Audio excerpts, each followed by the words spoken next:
Hi hello नमस्ते जय हिंद दोस्तों, वेलकम टू माय चैनल।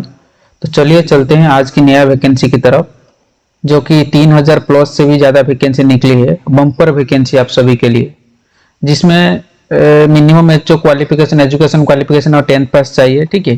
और अगर जो मतलब 18 साल से ज़्यादा है बच्चे जो अप्लाई करना चाहते हैं, तो वो भी इसमें अप्लाई कर सकते हैं, ठीक है। तो 18 जो मिनिमम आपका एज क्राइटेरिया है 18 साल है। और शायद इसी तरह की वैकेंसी के लिए सभी को इंतजार था। तो चलिए और देरी ना करते हुए आगे बढ़ते हैं। तो दोस्तों, ये जो वैकेंसी आई है ये देखिए स्टाफ सिलेक्शन कमीशन एसएससी की तरफ से आई है, ठीक है। बीएसएफ, सीआरपीएफ, एसएसबी, आईटीबीपी के लिए जो कैंडिडेट तैयारी कर रहे थे, खास करके उनके लिए है ये वीडियो। बहुत दिनों से आप लोग पूछ रहे थे कि बीएसएफ या सीआईएसएफ में कब वैकेंसी निकलेगा, तो अब आपके लिए ये मौका है, ठीक है। और अगर आप फिजिकली तैयारी कर रहे हैं तो ठीक है, नहीं भी कर रहे हैं तो कोई बात नहीं, आप अभी भी बहुत टाइम है, आप फिजिकल तैयार कर सकते हैं। तो आपके पास बहुत सारा टाइम है, ठीक है। पहले रिटन क्वालिफाई कर लीजिए, रिटन के लिए तैयारी कीजिए। अगर क्वालिफाई हो जाएंगे तो फिर दुआ है, आप फिजिकल भी क्वालिफाई कर जाएंगे। जो आर्मी एस्पिरेंट थे तो उनके लिए तो ये बहुत बड़ा मौका है, ठीक है, एक देश की सेवा करने का, क्योंकि ये मौका सबको नहीं मिलता है। तो आप लोग को जो वीडियो लास्ट तक जरूर बने रहिए। मैं पूरा वीडियो में आपको वैकेंसी का पूरा डिटेल्स दे दूंगा, एजुकेशन क्वालिफिकेशन को लेसे आपको एज क्राइटेरिया, आपको अप्लाई कैसे करना है, सब कुछ इस एक ही वीडियो में मैं आपको दे दूंगा, ठीक है। और रजिस्ट्रेशन से लेके आपको कैसे डिटेल्स भरना है, कैसे अप्लाई करना है, ऑनलाइन अप्लाई कहाँ पे करेंगे, कौन सा है इसका साइट है, इसका टोल फ्री नंबर क्या है, सब कुछ। क्योंकि एसएस में बहुत सारी दिक्कत होता है, सर्वर का एरर आता है, ठीक है। पूरा का पूरा अप्लाई नहीं कर पाते हैं, अगर रजिस्टर भी कर लेते हैं तो आपको नहीं होता है। तो सारा कुछ मैं प्रो टिप्स आपको वीडियो के लास्ट में दे दूंगा, आप वीडियो में लास्ट तक बने रहिए, ठीक है। और अगर लास्ट तक आपको अगर वीडियो अच्छा लगे, प्लीज एक लाइक कर देना, सब्सक्राइब कर देना मेरा चैनल को, ठीक है। मैं आप सभी के लिए हमेशा इसी तरह की वीडियो लेके आता हूँ। जो गवर्नमेंट ऑफ इंडिया की तरफ से कोई भी नया वैकेंसी आता है तो मेरा चैनल पे पहले मैं अपडेट करता रहता हूँ। और अगर आपकी इसी तरह की वीडियो आगे भी चाहिए तो प्लीज चैनल को एक सब्सक्राइब कर दीजिए। तो चलिए लेट्स स्टार्ट द वीडियो।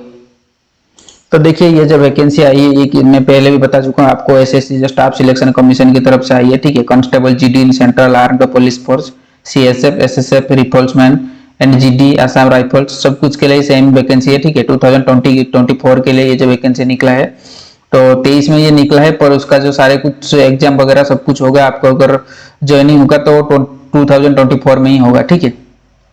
तो देखिए ये देखिए 24/11/2023 का निकला है। इसका लास्ट डेट है 31/12/2023, ठीक है। तो मतलब दिसंबर 31 तक लास्ट है, ठीक है।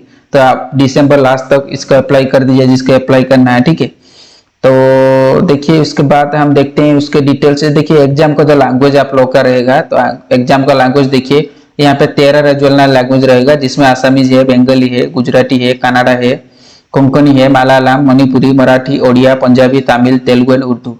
तो ये 13 रीजनल लैंग्वेज है। जिस भी लैंग्वेज में आप सिलेक्ट करके अप्लाई करेंगे उसी लैंग्वेज में आप अप्लाई देंगे, ठीक है। उसमें देखिए पहला आपको जो रहेगा, उसमें पहले आपको रिटन एग्जाम रहेगा, उसके बाद आपका फिजिकल एफिशिएंसी टेस्ट रहेगा, ठीक है। इसका देखिए जो पे स्केल रहेगा, पे स्केल आपका लेवल 3 का रहेगा, जो 21,700 से लेकर 69,100 के लिए रहेगा, बीच में रहेगा, ठीक है। तो देखिए टोटल जो वैकेंसी डिटेल्स है यहाँ पे देखिए, total vacancy BSF, CSF, CRF, BSSB, ITBP, AR, SSF, ये टोटल देखिए सब में देखिए वैकेंसी निकला है, मेल और फीमेल दोनों में मिला के। तो बीएसएफ में बारे में अगर मैं बात करूँ तो इसमें देखिए 6,174 है। सीआईएसएफ के बारे में बता रहा हूँ तो 11,025 है। सीआरएफ पीएफ में जो आपका है 3,337 है। एसएसबी में आपका 635 है। आईटीबीपी में है 3,179, एआर में है 1490, एसएसएस में 296 है, ठीक है। तो टोटल जो वैकेंसी यहाँ पे देखिए 26,146 है। ये देखिए जनरल मेल और फीमेल के लिए। बाकी इसमें देखिए बहुत सारा कोटा है, जो देखिए जैसे कि कोई एक्सपीरियंस कैंडिडेट है या फिर कोई पहले से कुछ आर्मी में काम किए हैं, सर्व किए हैं, तो ठीक है, उनके लिए कुछ वैकेंसी भी उनके लिए भी है। मैं बाद में बताऊंगा, उसमें इसी वीडियो में मैं आपको बता दूंगा, ठीक है। तो टोटल आपको जैसे मैंने बता रहा था कि 30,000 प्लस ये वैकेंसी है, ठीक है। जो कि जनरल कैंडिडेट के लिए 26,144 है। और जो कि मतलब जो ज्वाइन किए थे पहले से, अभी फिलहाल काम नहीं कर रहे हैं, ठीक है, 2-4 साल देश के लिए कुछ सेवा किए हैं, तो उनके लिए भी कुछ वैकेंसी यहाँ पे निकला है। तो चलिए वीडियो में आगे देखते हैं क्या क्या उसका कैटेगरी है, क्या क्राइटेरिया है, ठीक है। नेशनलिटी आपको सबको पता है, वो मस्ट बी इंडियन नेशनलिटी, ठीक है। एज लिमिट आपको मैं जैसे बता रहा था 18 से 23, देखिए 18 से 23 1/1/2024 तक जिनका 18 साल हो रहा है वो भी इसमें अप्लाई कर सकते हैं, ठीक है। और देखिए उसका कैटेगरी देखिए, एससी एसटी के लिए 5 साल छूट है जो एज का कैटेगरी में, ओबीसी के लिए 3 साल छूट है, एक्स सर्विसमैन के लिए 3 साल, चिल्ड्रन के लिए 5 साल, ठीक है। चिल्ड्रन मतलब वो जो विक्टिम है, जैसे कि victim killed by the Gujarat में जो विक्टिम हुआ था हम लोग का, तो उसी में अगर कुछ बच्चे हैं तो उनके लिए 5 साल का छूट है, ठीक है। उनका फैमिली से कोई बच्चे हैं, ठीक है। तो इसी तरह का छूट है आप लोग के लिए। बाकी देखिए आगे बढ़ते हैं वीडियो में, तो आगे जैसे ही बढ़ते जाएंगे तब भी आपको पता चलेगा, ठीक है। तो यहाँ पे देख लीजिए प्रोसेस ऑफ सर्टिफिकेशन और format of certification. Process of certification क्या है, देखिए candidate who wish to consider an reserve vacancy seek age relaxation. तो जिसको एज रिलैक्सेशन चाहिए उनको पास वैलिड सर्टिफिकेट होना चाहिए, ठीक है। अगर आप एससी एसटी से बिलोंग करते हो तो आपके पास कास्ट सर्टिफिकेट होना चाहिए। आप ओबीसी से बिलोंग करते हो ओबीसी सर्टिफिकेट होना चाहिए। आप ईडब्ल्यू से बिलोंग करते हो तो ईडब्ल्यू सर्टिफिकेट होना चाहिए। अब देखिए 7वें नंबर पे हम बढ़ते हैं एजुकेशन क्वालिफिकेशन की तरफ। तो एजुकेशन क्वालिफिकेशन इसका क्या है, देखिए एजुकेशन क्वालिफिकेशन इसका यहाँ पे देखिए the candidate must have passed 10th class examination from a recognised board university. अब मिनिमम एजुकेशन जैसे कि मैं बता रहा था इसमें 10th क्लास ही चाहिए, ठीक है। आप एचएससी से हो, ओडिया मीडियम से हो, कोई दिक्कत नहीं, सीबीएसई से हो, सीआईएस से हो, कोई दिक्कत नहीं, बस आपको 10th पास होना चाहिए, ठीक है। तो बोर्ड एग्जाम में कोई भी अपना स्टेट गवर्नमेंट का एग्जाम में आप 10th पास मिनिमम होना चाहिए, ठीक है। ये है आपका एसेंशियल क्वालिफिकेशन। बाकी इसमें ऐसे कुछ एसेंशियल क्वालिफिकेशन है नहीं। और अगर हाँ एक चीज है, अगर आपके पास एनसीसी सर्टिफिकेट है तो उस हिसाब से जैसे आर्मी में मिलता है उस हिसाब से आपको कुछ बोनस मार्क मिल सकता है रिटन एग्जाम में, जो यहाँ पे दिया है 5% एनसीसी सर्टिफिकेट वाले को मिलेगा, एनसीसी बी सर्टिफिकेट वाले को 3% मिलेगा और एनसीसी ए सर्टिफिकेट वाले को 2% छूट मिलेगा इसमें, ठीक है, अगर आपके पास एनसीसी सर्टिफिकेट है। तो देखिए अगर आपको अप्लाई करना तो देखिए जैसे मैं बता रहा था आपको हाउ टू अप्लाई मतलब आपको देखिए पहले एसएससी के ऑफिशियल साइट में जाना पड़ेगा। तो ये है https://ssc.nic.in। तो इसमें आप चले जाइए गूगल क्रोम, कोई भी गूगल क्रोम ब्राउजर है, कोई भी आप ब्राउजर में आप चले जाइए। जाने के बाद देखिए जैसे कि मैं आपको बता रहा था आपको इसमें एक पासपोर्ट साइज आपको फोटो लगेगा जो जेपीजी फॉर्मेट में होगा 20 से 50 KB के अंदर, और आपको एक सिग्नेचर भी रहेगा, ठीक है। और इसका फोटोग्राफ का देखिए जो हाइट और विड्थ ये सब कुछ यहाँ पे दिया है। आपको अगर इसका डिटेल्स भी चाहिए, देखिए ये जो डिटेल्स है मैं आपको दिखा रहा हूँ, ये नोटिफिकेशन डिटेल्स आपको मेरा टेलीग्राम चैनल पे मिल जाएगा, जिसका लिंक मैं डिस्क्रिप्शन में दे दूंगा। आप वहां पे जाके इसका डाउनलोड करके भी देख सकते हैं, पढ़ सकते हैं, ठीक है। इसका लास्ट डेट सबमिशन देखिए 31/12/2023 है, जो मैं बता रहा था आपको। एप्लीकेशन फी के बारे में अगर मैं बताऊं तो एप्लीकेशन फी यहाँ पे 100 रुपये आपको लगेगा, ठीक है। बाकी आप जहाँ पे अप्लाई करें कोई सीएससी वगैरह उनका चार्जेस अलग है, पर ये एसएससी का चार्जेस है जो 100 रुपये है, ठीक है। 100 रुपये आपको भरना पड़ेगा उसके अप्लाई के लिए। तो आप देखिए कोई भी भीम आप आज का डेट में कोई भी अप्लाई के लिए आपको यूपीआई वैलिड हो गया है, ठीक है। पहले आपको था credit card, debit card, master card ये सब था, पर अब देखिए यूपीआई यहाँ पे देखिए दे दिया है भीम यूपीआई। आप अगर गूगल पे, फोन पे वगैरह यूज कर रहे हैं तो वहां से भी आप इसका पेमेंट भर सकते हैं, ठीक है। तो इसका जो पेमेंट है 1/1/2024 तक खुला रहेगा, 1/1/2024 के अंदर आप इसका पेमेंट भर सकते हैं। पर आप मैं चाहता हूँ आप ज्यादा लेट ना करें क्योंकि एसएस का साइट बहुत सर्वर जाम रहता है। अगर आपको सही में अप्लाई करना है तो आप अभी से स्टार्ट कर दीजिए अप्लाई करना, ठीक है। आप अप्लाई अभी से कर दीजिए। तो देखिए विंडोज एप्लीकेशन फॉर्म करेक्शन, उसका अगर आप कोई गलत हो गया आप करेक्शन फॉर्म भी भर सकते हैं, जो जनवरी 4 से स्टार्ट होगा, ठीक है। 6 तारीख के बीच तक 2 दिन के लिए जो स्टार्ट होगा करेक्शन के लिए, तो वो तो बात की बात है, ठीक है। तो सेंटर ऑफ एग्जामिनेशन चलिए देखते हैं, ये इंटरेस्टिंग है आपका सेंटर कहाँ कहाँ पे रहेगा। देखिए सेंट्रल रीजन जो सीआर रीजन बिहार या उत्तर प्रदेश से बिलोंग करते हैं, ठीक है, उनका रीजनल डायरेक्टर ऑफिस ये सब देखिए यहाँ पे दिया है, ठीक है, कहाँ पे उसका रीजनल डायरेक्टर ऑफिस।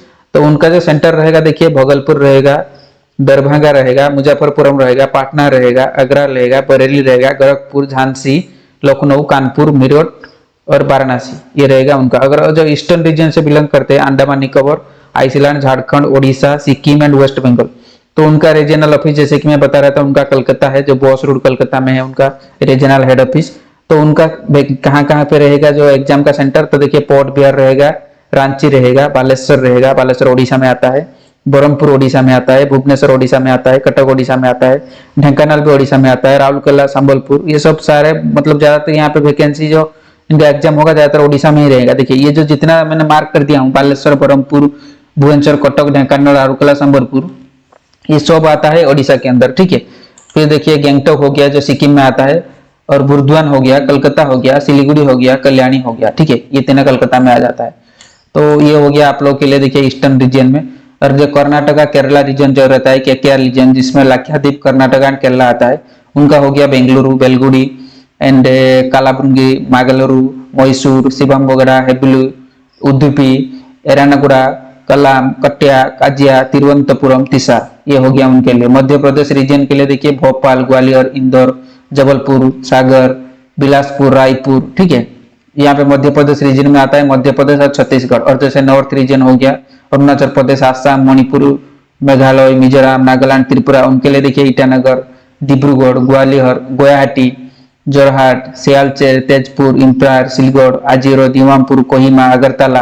और जैसे नॉर्थ रीजन हो गया दिल्ली, राजस्थान, उत्तराखंड के लिए, उनके लिए दिल्ली, अजमेर, बीकानेर, जयपुर, जोधपुर, उदयपुर, देहरादून, हल्द्वानी, राउरकेला। और जैसे नॉर्थ वेस्टर्न रीजन में हो गया चंडीगढ़, मोहाली, शिमला, जम्मू, श्रीनगर, अमृतसर, जालंधर, ठीक है। वहां पे आ गया चंडीगढ़, हरियाणा, हिमाचल प्रदेश, जम्मू कश्मीर, लद्दाख एंड पंजाब। जैसे साउथ रीजन आंध्र प्रदेश, पुडुचेरी, तमिलनाडु और तेलंगाना, उनके लिए देखिए, उनके लिए कहाँ पे है, गुंटूर हो गया, काकीनाडा हो गया। जैसे मेन सिटी में आपको ही एग्जाम हो रहा है, ठीक है। नेल्लूर हो गया, राजमुंड्री, त्रिपुरा, विजयनगरम, ठीक है, ये सब जगह में हो गया। विजयवाड़ा, विशाखापट्टनम, पुडुचेरी, चेन्नई, कोयम्बतूर, मदुरई, देन देखिए भेलोर हो गया, वरंगल हो गया।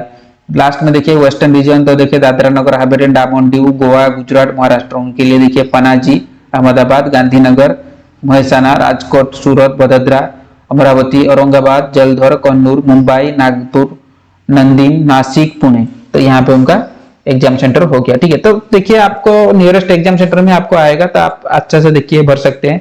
बहुत सारे इसमें एग्जाम सेंटर है, आप प्रायोरिटी वाइज भर सकते हैं, तो इसमें कोई आपको शायद दिक्कत ही नहीं आएगा, ठीक है। फिर देखिए स्कीम ऑफ एग्जामिनेशन का, जैसे कि मैं बता रहा था पहले रिटन एग्जाम हुआ, तो रिटन एग्जाम का देखिए उसका स्कीम क्या रहेगा। पहले देखिए आपको एक सीबीटी टेस्ट होगा, कंप्यूटर बेस्ड टेस्ट, ठीक है। तो उस कंप्यूटर बेस्ड टेस्ट में देखिए आपको 80 क्वेश्चन आएगा, जिसमें कि आपको देखिए क्या होगा कि आपको इसमें क्या है ना, जो जनरल इंटेलिजेंट रीजनिंग का क्वेश्चन रहेगा पहले 20 मार्क, और मैक्सिमम मार्क देखिए 40, ठीक है। क्वेश्चन 20 रहेगा, मैक्सिमम मार्क 40। तो एक क्वेश्चन के लिए आपको 2 मार्क मिलेगा, ठीक है। जैसे यहाँ पे दिया है टोटल आपको 80 क्वेश्चन मिलेगा, कैरिंग 2 मार्क ईच, ठीक है। तो टोटल आपको कितना मिल जाएगा, 160 मार्क का एग्जाम होगा। तो सब में देखिए पार्ट 1 में देखिए general intelligent reasoning, part B में general knowledge and general awareness, part C में एलिमेंटरी मैथमेटिक्स, पार्ट डी में इंग्लिश एंड हिंदी, ठीक है। और चारों में देखिए 20-20 क्वेश्चन आएगा, आपको मैक्सिमम मार्क देखिए 40-40 रहेगा, और टाइम आपका रहेगा 60 मिनट। तो 160 देखिए आपको टोटल 80 क्वेश्चन के लिए 60 मिनट टाइम रहेगा, तो एक क्वेश्चन के लिए आपको 1 मिनट से भी कम टाइम मिल रहा है, तो उस हिसाब से आप तैयारी कीजिए, ठीक है। देखिए all question will be objective multiple type, सब ऑब्जेक्टिव आपको रहेगा, जो कंप्यूटर बेस्ड होगा, सीबीटी टेस्ट होगा। और जिन लोगों ने पहले से एग्जाम दिया है उनसे पूछ लीजिए, वो अच्छे से बता पाएंगे कि क्या लेके जाना है, क्या क्या बाउंड है, नहीं है, नहीं तो आपको एडमिट कार्ड में भी आ जाएगा, ठीक है। तो जिनने दिए हैं उनके लिए शायद कोई दिक्कत नहीं है, जो नया बंदे हैं तो आप डरिए मत, कोई ऐसा मतलब एग्जाम आपका डेट में कोई एग्जाम ये कुछ ऐसा नहीं है कि आपको कोई दिक्कत होगा, तो ऐसे कुछ भी नहीं है, ठीक है। जैसे जनरल एग्जाम के लिए आप तैयारी कर रहे हैं ऐसे कीजिए, ठीक है। तो जैसे कि मैं बता रहा था हिंदी एंड 13 रीजनल लैंग्वेज में ये एग्जाम रहेगा, ठीक है। तो हिंदी तो कॉमनली आपका रहेगा, बाकी रीजनल लैंग्वेज आप ऑप्शनल चूज कर सकते हैं, कौन सा लैंग्वेज में प्रीफर कर सकते हैं, कौन सा लैंग्वेज में आपको देना है। देखिए इसमें एक नेगेटिव मार्किंग भी है, देखिए 0.25% का नेगेटिव मार्किंग है, मतलब अगर आप एक क्वेश्चन गलत करते हैं तो आपको 0.25% का मार्क माइनस होगा, ठीक है। तो चारों क्वेश्चन अगर आप गलत करें तो 1 मार्क आपका डिडक्ट होगा, तो उस हिसाब से आप सोच लीजिए, ठीक है। उसमें नेगेटिव मार्किंग है।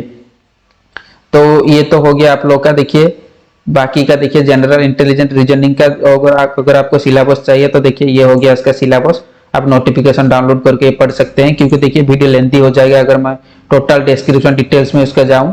इसी तरह के देखिए जनरल नॉलेज और जनरल अवेयरनेस का भी है, एलिमेंटरी मैथमेटिक्स, इंग्लिश और हिंदी का सारे का। अगर आपको डिस्क्रिप्शन सिलेबस चाहिए आप मेरे को कमेंट में बताइए, अगर नहीं भी है तो फिर आप डाउनलोड कर लीजिए मेरा टेलीग्राम चैनल में ज्वाइन करके, ठीक है। मैं उसमें ये लिंक पहले से दे दिया हूँ, ठीक है।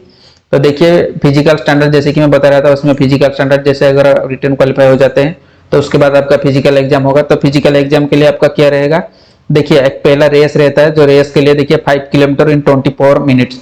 तो देखिए 5 किलोमीटर का दूरी आपको 24 मिनट्स में आपको क्रॉस करना है, ठीक है। तो फीमेल के लिए क्या रहेगा 1.6 किलोमीटर 8.5 मिनट, ठीक है। तो आपको देखिए 8.5 मिनट में 1.6 किलोमीटर कवर करना है, और मेल के लिए 5 किलोमीटर 24 मिनट में कवर करना है, ठीक है। ये जो रेस रहेगा जैसे रनिंग रहेगा, देखिए ये किसके लिए है, for candidate other than belonging to Ladakh region. तो जो लद्दाख रीजन से है उनके लिए ये नहीं है। तो जो लद्दाख रीजन से है तो उनके लिए क्या है, मेल के लिए देखिए 1.6 किलोमीटर 7 मिनट, उनको देखिए 1.6 किलोमीटर 7 मिनट में तकरीबन 1 माइल जो रहता है तो 7 मिनट में कवर करना है। और फीमेल के लिए क्या है 800 मीटर इन 5 मिनट, 800 मीटर 5 मिनट में कवर करना है। तो ये हो गया आपका फिजिकल एफिशिएंसी टेस्ट रहेगा, ठीक है। फिर देखिए फिजिकल स्टैंडर्ड अप्लाई के लिए आपको क्या होना चाहिए, मेल के लिए 170 सेंटीमीटर आपको हाइट होना चाहिए, और अगर फीमेल है तो फीमेल के लिए देखिए 157 सेंटीमीटर आपको हाइट होना ही चाहिए, ठीक है। All candidate belong schedule trips, देखिए जो शेड्यूल ट्रिप से है तो उनके लिए देखिए थोड़ा सा आपको हाइट में छूट मिला है, ठीक है। तो आपको क्या हाइट होना चाहिए, आपका लंबी 162.5 होना चाहिए, और जो फीमेल रहते हैं उनको 150 रहना चाहिए। इसी तरह से देखिए डिफरेंट डिफरेंट कैटेगरी जो बिलोंग करते हैं ईस्टर्न स्टेट से उनके लिए भी छूट है, तो लेफ्ट विंग एस्टिमेट से उनके लिए भी कुछ कुछ छूट है। तब इसी तरह से आप देख लीजिए पूरा का पूरा, इसका डाउनलोड करके आप देख सकते हैं, ठीक है। फिर जो चेस्ट है देखिए यहाँ पे चेस्ट का क्राइटेरिया क्या है, अनएक्सपेक्टेड जो है वो 80 सेंटीमीटर होना चाहिए, और मिनिमम एक्सपेंशन आपको 5 सेंटीमीटर होना चाहिए। मतलब जब आप एक्सपेंस नहीं करेंगे तब आपको 80 सेंटीमीटर होना चाहिए, जब आप एक्सपेंड करेंगे तब भी आपको 5 सेंटीमीटर ज्यादा होना चाहिए, मतलब 85 सेंटीमीटर होना चाहिए, ठीक है। तो देखिए अभी आप फिजिकल के लिए उतना टेंशन मत लीजिए, क्योंकि फिजिकल के लिए भी मैं आपके लिए 2-3 वीडियो बना दूंगा। जो आर्मी का जो प्रोफेशनलिस्ट मेरे पास है तो उनसे मैं बता दूंगा, वो 2-3 शायद वीडियो आप लोग के लिए बना देंगे, जो जिससे आपको समझ में आ जाएगा, नॉलेज थोड़ा सा आ जाएगा कि कैसे फिजिकल स्टैंडर्ड होता है, ठीक है।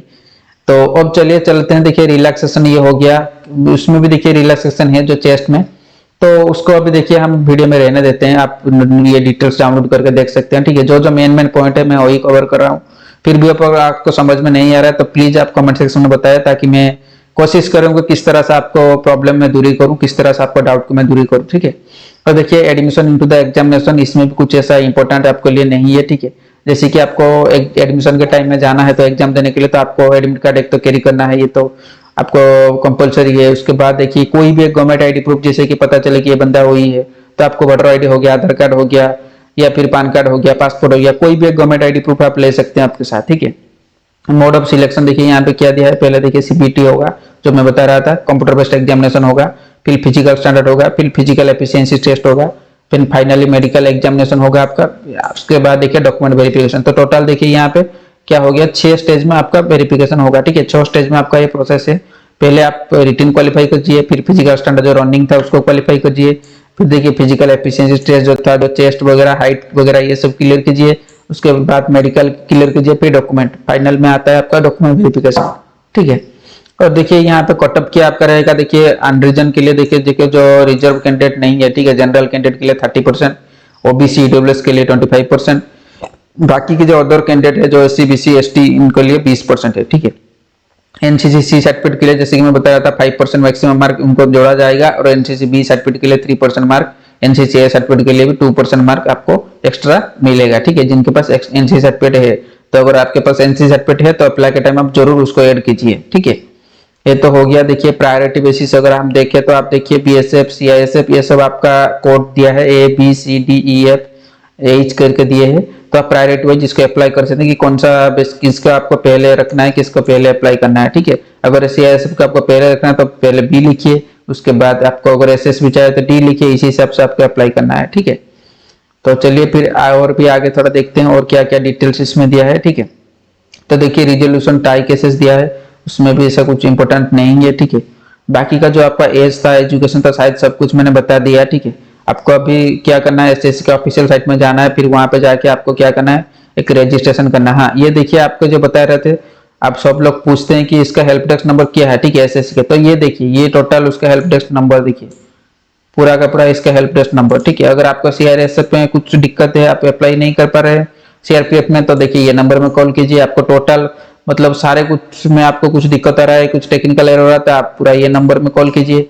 आप अगर इलाहाबाद कलकत्ता बेंगलुरु इस हिसाब से आपका रीजन देख लीजिए। आप अगर ईस्टर्न रीजन से है तो कोलकाता का ये जो नंबर दोनों नंबर दिया है, ये दोनों नंबर से आप संपर्क करके पूछ सकते हैं कि क्या दिक्कत है क्या नहीं है, ठीक है। तो ये टोटल आपका देखिए हेल्पलाइन नंबर यहाँ पे दिया है, तो आप यहाँ से भी पूछ सकते हैं, क्वेरी कर सकते हैं, ठीक है। तो इसके अप्लाई करने के लिए जैसे कि मैं आपको बता रहा था, इसमें 2 ही स्टेप रहेगा। आपको पहले वन टाइम रजिस्ट्रेशन, अगर आप पहले से रजिस्ट्रेशन किए हैं, आप अगर रजिस्टर यूजर है, पहले एक एग्जाम कोई भी एक एसएससी का एग्जाम दिए हैं, तो आपके पास जरूर आपका आईडी पासवर्ड होगा। अगर आपके पास आईडी है, पासवर्ड भूल गए हैं, तो प्लीज आप कमेंट में बताएं, मैं आपको बता दूंगा कि पासवर्ड रीसेट कैसे करना है, ठीक है। तो आपका मोबाइल ओटीपी या फिर ईमेल ओटीपी पे आपको हो जाएगा। अगर आप रजिस्टर नहीं किए तो पहले आपको क्या करना है, वन टाइम रजिस्ट्रेशन करना होगा, उसके बाद ये आपको छोड़ेगा आपको एप्लीकेशन भरने के लिए, ठीक है। तो वन टाइम जो रजिस्ट्रेशन रहेगा, आपका एक वैलिड मोबाइल नंबर डॉक्यूमेंट किया चाहिए, उसमें देखिए आपको मोबाइल नंबर चाहिए, ईमेल आईडी चाहिए और आधार नंबर चाहिए। और मोबाइल नंबर ऐसा चाहिए कि अगर आपका कोई मोबाइल नंबर टेम्पररी है, अगर उस जो नहीं चल रहा है, मैसेज नहीं आ रहा है, तो वो वाला मोबाइल नंबर नहीं होगा, ठीक है। आपको एक वैलिड वाला मोबाइल नंबर चाहिए। तो उसमें देखिए आपको voter ID, PAN card, passport, driving licence, school, college, employ ID. तो मैं तो आपको प्रिपेयर करूंगा आप अपना आधार कार्ड दे, क्योंकि आधार कार्ड आज के डेट में सबके पास रहता है। वही आपको एग्जाम सेंटर भी लेके जाना पड़ेगा, तो वही आप एग्जाम सेंटर भी लेके जाए, ठीक है। कोई भी एक नंबर आप दे दिए यहाँ से। फिर देखिए आपका 10th क्लास का सर्टिफिकेट चाहिए, और देखिए अगर आपके पास डिजेबिलिटी सर्टिफिकेट है, SC/ST कैटेगरी से है तो उसके सर्टिफिकेट चाहिए, और ज्यादा कुछ इसमें डॉक्यूमेंट नहीं चाहिए, ठीक है। तो उसके बाद चलिए आप ये इस वेबसाइट में चले जाइए। वेबसाइट जाने के बाद आप जैसे कि बेसिक डिटेल्स भर दीजिए, कुछ एडिशनल कॉन्टैक्ट डिटेल भर दीजिए, और डिक्लेरेशन एंड करके आप यहाँ पे अपना रजिस्ट्रेशन कर सकते हैं, ठीक है। रजिस्ट्रेशन करने के लिए देखिए आपको कुछ स्टेप्स यहाँ पे देखिए मैं आपको दिखा रहा हूँ। पहले आप ऑफिशियल वेबसाइट में जाइए, जाने के बाद देखिए ये इस तरह का आपको देखिए डेस्क सिस्टम रहेगा। आपको डेस्कटॉप आपको इसी तरह से दिखाएगा। अगर आप मोबाइल से भर रहे हैं तो आपका जो राइट साइड कॉर्नर में देखिए एक 3 डॉट आइकन है, वहां पे आप डेस्कटॉप मोड कर दीजिए, तब भी आपको अच्छा रहेगा, आपको अच्छे से डेस्कटॉप मोड में दिखाई देगा। फिर यहाँ पे आपको पूछेगा डू यू हैव आधार, तो आपके पास अगर है तो येस भरिए, अगर नहीं है तो नो भरिए। अगर आपके, मैं तो बोल रहा हूँ आप सबके पास शायद रहता है, तो आप येस ही भरिए, फिर आधार नंबर यहाँ पे दे दीजिए, फिर से वेरीफाई आधार नंबर दे दीजिए, और टाइप ऑफ आधार यहाँ पे अगर आपका आधार कार्ड नहीं है तो फिर वोटर आईडी भरिए, अगर आधार कार्ड है तो फिर आधार नंबर भरिए। तो यहाँ पे आईडी नंबर की जगह आप आईडी दे दीजिए, नेम की जगह नेम डाल दीजिए, वेरीफाई नेम डाल दीजिए, फिर से आपका नंबर नेम। और देखिए अगर आपका ये हमेशा आप नो रखिए, क्योंकि आपका नाम अगर कभी आप चेंज किए हैं तो उसी के लिए पूछ रहा है। अगर आपका चेंज है तो चेंज भरिए, ठीक है। न्यू नेम यहाँ पे दे दीजिए, फिर यहाँ पे father name, verify father name. हमेशा यहाँ पे दो टाइम आपको भरना है, मदर नेम। सिंपल सा, आप बस स्टेप फॉलो कीजिए। देखिए ये डिटेल्स लिखा है, डेट ऑफ बर्थ लिखा है, डेट ऑफ बर्थ। तो इसी तरह से फ्रंट आपको रोल नंबर 10th में किया था, ठीक है। जैसे कि एजुकेशन में देखिए यहाँ पे आपका कौन सा बोर्ड था, आपको CBSE का स्टेट बोर्ड था, वो स्टेट बोर्ड यहाँ पे लिस्ट में आ जाएगा, ड्रॉप डाउन में आप भर दीजिए। फिर से वो स्टेट बोर्ड का नाम यहाँ पे भर दीजिए, रोल नंबर आपका दे दिए, 10th में क्या रोल नंबर था उसको फिर से वेरीफाई कर दीजिए। ईयर ऑफ पासिंग भी आपको 2 टाइम भरना है, तो सारे कुछ 2 टाइम भरना है। आपका जेंडर, आपका लेवल ऑफ एजुकेशन, आपका mobile number, verify mobile number, mail ID, सारा कुछ स्टेट, ये सब देके आप इसको सेव कर दीजिए। सेव करने के बाद देखिए यहाँ पे आपको कैटेगरी पूछ रहा है, फिर से verify category, nationality, identity mark. तो ये सब आप डिटेल्स जैसे कि मैं बता रहा था आपको, permanent address, full address, state, pin code वगैरह ये सब देके इसको सेव कर दीजिए। फिर फाइनली डिक्लेरेशन में आई एग्री पे क्लिक करके फाइनल सबमिट कर दीजिए। उसके बाद आपके पास देखना है एक रजिस्ट्रेशन नंबर और ID और पासवर्ड आ जाएगा आपका मेल पे। तो आने के बाद उसके सेकंड स्टेप आपको रहेगा एप्लीकेशन भरना है। तो एप्लीकेशन कैसे भरना है, एप्लीकेशन देखिए इसी तरह से आता है। आप अपना ऐसे साइट में फिर से जाके अपना ID पासवर्ड देके लॉगिन कर लीजिए। ऐसे साइट में लॉगिन करने के बाद देखिए यहाँ पे लिख रहा है candidates name, new name change, जैसे कि फादर नेम, मदर नेम, जो डिटेल्स आपने भरे थे शायद कुछ डिटेल्स यहाँ पे ऑटोमेटिकली आ जाएगा वहां से रजिस्ट्रेशन से। और जो डिटेल्स आपको नहीं आएगा बस सिर्फ इसी को ही भरना है, ठीक है। तो उसी को भरने के बाद देखिए इसी तरह से आपको आएगा। आपको क्या करना है, फाइनल यहाँ पे चले जाना है। आपका एग्जाम सेंटर, मतलब आपका एग्जाम सेंटर कहाँ पे आपने रखना चाहते हैं, ठीक है। तो यहाँ पे अपने एग्जाम सेंटर दे दीजिए। फिर आपका जो मोड ऑफ एग्जामिनेशन देखिए, medium of computer based examination, आप कौन सा कंप्यूटर एग्जामिनेशन मीडियम लैंग्वेज में आप देना चाहते हैं। जैसे कि मैं बता रहा था आपको रीजनल लैंग्वेज में भी आप दे सकते हैं, तो आप यहाँ पे अपना रीजनल लैंग्वेज भर दीजिए, ठीक है। बाकी आपके पास अगर NC सर्टिफिकेट है तो NC सर्टिफिकेट दीजिए, नहीं है तो फिर नो कीजिए। फिर डिस्ट्रिक्ट कहाँ पे आप देना चाहते हैं, ये डिस्ट्रिक्ट दे दीजिए। सारा कुछ देने के बाद यहाँ पे देखिए आप कौन सा ऑप्शन, जैसे कि मैं बता रहा था ABCDEFD तक है आपका वैकेंसी, तो अब आप नोटिफिकेशन में जाके पढ़ सकते हैं। जिसको भी आप प्रायोरिटी बेसिस रखना चाहते हैं उसी को पहले रखिए, बाकी को आप दूसरे में रखिए, ठीक है। हाईएस्ट एजुकेशन यहाँ पे भरिए, अपना एजुकेशन डिटेल्स यहाँ पे भरिए। ये सब देने के बाद यहाँ पे अपना, जैसे कि मैं बता रहा था, फोटोग्राफ आपको चाहिए यहाँ पे जो 20 से 50 के भी के अंदर होगा, JPG या JPG इमेज में होगा, 3.5 सेंटीमीटर इंटू 4.5 सेंटीमीटर में होना चाहिए। अगर यहाँ पे भी आपको दिक्कत आ रहा है, कुछ टेक्निकल एरर आ रहा है फोटो अपलोड करने में, तो प्लीज आप मेरे को कमेंट में बताइए, मैं आपको बता दूंगा कि कौन सा ऐसा एप्लीकेशन है जहाँ से इस तरह के फोटो आपको मिल सकता है, इजीली कर सकते हैं आप कन्वर्ट, ठीक है। फिर यहाँ पे सिग्नेचर भी अपलोड कीजिए, जिसका 10 KB से 20 KB के अंदर होगा, JPG फॉर्मेट में होगा। और इसका क्या है ना, इमेज का साइज जो रहेगा 4 सेंटीमीटर विड्थ रहेगा, 2 सेंटीमीटर हाइट रहेगा, ठीक है। ये सब भरने के बाद देखिए फाइनली आपको क्या करना है, यहाँ पे कैप्चा भरना है, आई एग्री पे क्लिक करना है, फिर प्रीव्यू पे क्लिक करना है। प्रीव्यू करने के बाद देखिए यहाँ पे कुछ फोटोग्राफ का सैंपल दिया है। अब इस तरह से फोटोग्राफ नहीं चलेगा, मैं आपको बता दूंगा किस तरह से फोटोग्राफ चाहिए। देखिए लेवल ऑफ फोटोग्राफ, जो देखिए यहाँ पे लिखा है sample of photography which are not accepted, जो इसका फोटोग्राफी बैकग्राउंड इस तरह से है तो वो सब नहीं चलेगा, ठीक है। आपको सिंपल सा व्हाइट बैकग्राउंड रखना चाहिए। तो ये सब भरने के बाद आप यहाँ पे यस भर दीजिए। भरने के बाद देखिए आप सबमिट कर दीजिए एप्लीकेशन, फिर एप्लीकेशन डाउन करके रख लीजिए। उसके बाद आगे जब भी उसका एडमिट कार्ड आएगा मैं आपको अपडेट रहते जाऊंगा। तो ये देखिए certificate for service defence personnel, जैसे कि बता रहा था कुछ एक्स्ट्रा वैकेंसी है जो पहले से सर्व कर रहे थे, तो उनके लिए ये है एक सर्टिफिकेशन। तो देखिए यहाँ पे क्या करना है, उनको ये सब भरना है, उनका रैंक क्या था, उनका नेम क्या था, कौन सा फोर्स है, कौन सा रेजिमेंट से उन्होंने पहले मतलब रिजाइन दिए थे, या फिर तो ये सब डिटेल्स भरने के बाद उनका जो कमांडिंग ऑफिसर है वहाँ उनका एक सिग्नेचर यहाँ पे रहेगा, उनका सील रहेगा, फिर प्लेस डेट भर के ये उनको लेके जाना है, ठीक है। Perform for certificate for employed personal, जो मैं बता रहा था कुछ एम्प्लॉयड पर्सनल अगर है, कुछ वर्किंग एक्सपीरियंस है तो उनके लिए भी कुछ वैकेंसी निकला है, तो उनके लिए ये परफॉर्मेंस है, तो ये सब डिटेल्स उनको भर के उनका कमांडिंग ऑफिसर से साइन करके लेना है, ठीक है। तो ये था टोटल डिटेल्स आपको एसएससी के लिए, ठीक है। बाकी format of SC ST certificate, अगर आपको एससी एसटी सर्टिफिकेट आप स्टेट बोर्ड से निकाल लिए हैं तो फिर ये फॉर्मेट आपको जरूरत नहीं, ठीक है। अगर आप नहीं निकाले तो फिर ये फॉर्मेट में आप डिटेल्स भर के इमीडिएट बेसिस पे आप कोई भी जाके अपना तहसीलदार या फिर अपना बीडीओ या फिर अपना एमएलए से ये साइन करके ले सकते हैं, ये इमीडिएट बेसिस पे। और अगर आपके पास पहले से है एससी एसटी का सर्टिफिकेट तो कोई दिक्कत नहीं, ठीक है। फिर देखिए ये certificate produce by backward classes, जो ईडब्ल्यूएस कैंडिडेट होते हैं उनके लिए इस तरह से एक फॉर्मेट रहता है। तो सारे के फॉर्मेट यहाँ पे दिए हैं। इनकम सर्टिफिकेट, ऐसे सर्टिफिकेट जो इकोनॉमिकली वीकर सेक्शन में रहते हैं, जो जनरल कैंडिडेट रहते हैं, जो ईडब्ल्यूएस कैटेगरी में रहते हैं, तो उनके लिए इस तरह का एक सर्टिफिकेट रहता है। पर उनको सबके पास ये तहसीलदार से निकाला हुआ एक और स्टेट का अलग अलग सा फॉर्मेट रहता है, तो इसके आपको ज्यादा ध्यान नहीं देना है, ठीक है। बाकी का जो भी डिटेल्स चाहिए आप मेरा टेलीग्राम चैनल में चले जाइए, वहां से आप डाउनलोड कर लीजिए। तो चलिए गाइज वीडियो के लिए यहीं पे रखते हैं, एंड करते हैं, क्योंकि बहुत लेंथी हो गया, ठीक है। ये स्टेट वाइज भी कोड कुछ दिया है, ये भी एक इंपॉर्टेंट है, आप देख लीजिए कौन सा स्टेट का क्या कोड है, ठीक है। ये देखने के बाद आप उसी तरह की भरिए। अगर आप ओडिशा से बिलोंग करते हैं तो फिर 26 वाला ही कोड भरिए पहले नंबर पे, ठीक है। आप 30 कोड यहाँ पे भर सकते हैं, कोई दिक्कत नहीं है आपको, ठीक है। और स्टेट वाइज देखिए कौन सा बॉर्डर डिस्ट्रिक्ट है, कौन सा जगह पे एग्जाम होगा, ये भी सब कुछ सीरियल वाइज यहाँ पे दिया है, ठीक है। तो चलिए वीडियो को आज को लिए यहीं पे रखते हैं, क्योंकि बहुत देरी हो गया है वीडियो के लिए। देखिए बहुत लेट हो गया है, शायद बहुत लेंथी हो गया है वीडियो, सबको अच्छा नहीं लगा। अगर आपको अच्छा लगा तो प्लीज एक लाइक कर देना, एक सब्सक्राइब कर देना, ठीक है। क्या करें, इस एसएससी का वैकेंसी इसी तरह का रहता है। अगर सारे डिटेल्स में एक वीडियो में कवर करूँ ना करूँ तो फिर आप बोल रहे हैं कि नहीं हमको डिटेल्स चाहिए था। अगर मैं वीडियो टोटली आपको लिए कवर कर रहा हूँ तो फिर लेंथी हो रहा है, तो क्या करें, ठीक है। तो चलिए दोस्तों देखते हैं। मैं तो दुआ करता हूँ आप सभी लोग इसमें अप्लाई करें, सभी लोग इसके लिए जाए एग्जाम देने के लिए, और जो डिपेंड करते हैं, जो डिजर्व करते हैं वो एग्जाम के लिए, और जो पोस्ट के लिए जिन्होंने मेहनत की है वो सबको मिले, क्योंकि एक देश का एक बड़ा गर्व रहता है, ठीक है, इसमें मिलना। तो ये देखिए nativity identity certificate of West Pakistani refugees, तो ये छोड़ दीजिए। अगर कोई वेस्ट पाकिस्तानी रिफ्यूजेस है तो उनके लिए भी पता नहीं एसएससी ने क्यों दिए हैं, ठीक है। अगर दिए हैं तो ठीक है, ठीक है। तो चलिए एंड करते हैं। Thank you guys, tata bye bye, सब्बा खैर।